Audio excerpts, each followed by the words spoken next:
Hello दोस्तों, नमस्कार। स्वागत है आपका फिर से नए वीडियो में। दोस्तों आज की वीडियो में हम देखने वाले दोस्तों करमवीर भरत के कौशल्या सुमित्रा। दोस्तों करमवीर भरत के कौशल्या सुमित्रा मिलन सर्ग का कथानक यानी सारांश लिखिए यानी वर्णन कीजिए।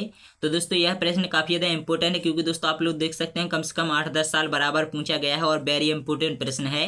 तो चलिए इसको देख लेते हैं। और दोस्तों एक और अथवा प्रश्न है कि दोस्तों करमवीर भरत में वर्णित कौशल्या सुमित्रा संवाद का वर्णन कीजिए। तो चलिए इसको देख लेते हैं। और यहाँ पर पूछा गया है कि अपने शब्दों में कीजिए, तो दोस्तों हम अपने अनुसार भी इसमें कुछ जोड़ सकते हैं।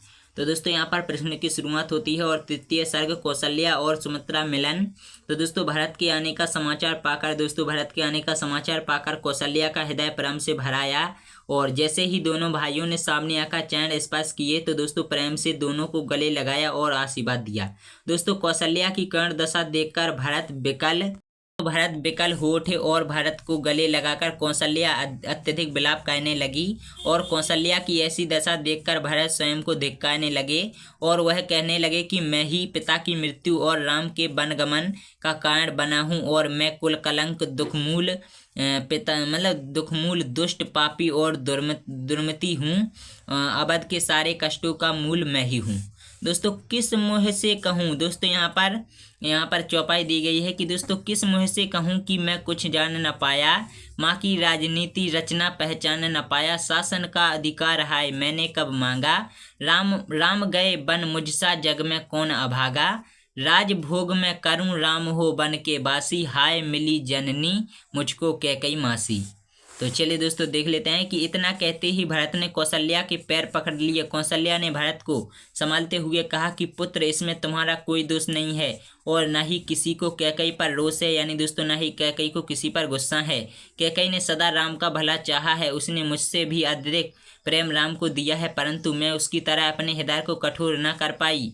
उसने राम के हित को देखकर ही उसे वन भेजा है, लेकिन अब तुम आ गए हो तो मेरे हृदय का दुख कम हो गया है। जब सुमित्रा ने सुना कि भरत आ गया है तो वह अपना सारा दुख भुलाकर भरत से मिलने दौड़ी और उसने भरत को और शत्रुघ्न दोनों को गले लगाकर आशीर्वाद दिया। दोस्तों सुमित्रा के सम्मुख भी भरत स्वयं को दोषी ठहराने लगे और प्रलाप करने लगे।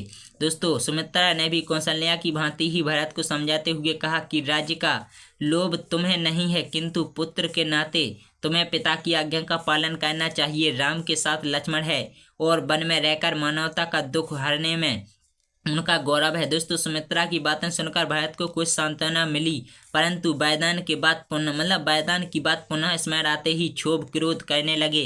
सुमित्रा धैर्य के साथ कहती है कि राम सभी विपदाओं का सामना करने में सक्षम है, इसलिए उसकी चिंता मत करो। तुम अपने मन का शोक त्याग कर कर्तव्य पथ पर आगे बढ़ो। और इस प्रकार सुमित्रा भरत और शत्रुघ्न को प्यार से समझा बुझाकर गुरु वशिष्ठ के पास भेजती है। तो दोस्तों ये हो गया हमारा दूसरा प्रश्न। तो दोस्तों आशा करता हूँ आप लोगों को दूसरा प्रश्न समझ में आया होगा। अगर वीडियो पसंद आए भी लाइक शेयर करना, चैनल को सब्सक्राइब जरूर कर लेना।